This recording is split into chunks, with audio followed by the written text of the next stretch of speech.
శ్రీనివాస్ గారు గెలవబోతా ఉన్నారు. అలాగే విశాఖపట్నం నార్త్ నుండి పోటీ చేసినటువంటి విష్ణుకుమార్ రాజు గారు కూడా గట్టి పోటీ ఎదుర్కొంటున్నారు. వారు కూడా గెలిచేటువంటి అవకాశాలు ఉన్నవి.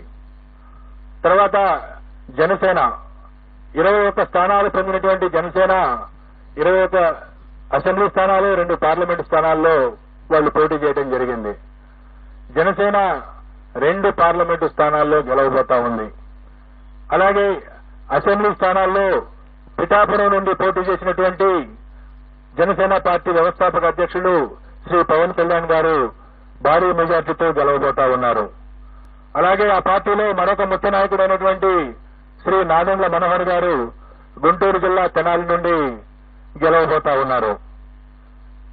తర్వాత తెలుగుదేశం పార్టీ విషయానికి వస్తే తెలుగుదేశం పార్టీ అధ్యక్షులు రాష్ట్ర మాజీ ముఖ్యమంత్రి నారా చంద్రబాబు నాయుడు గారు కుప్పం నియోజకవర్గం నుండి భారీ మెజార్టీ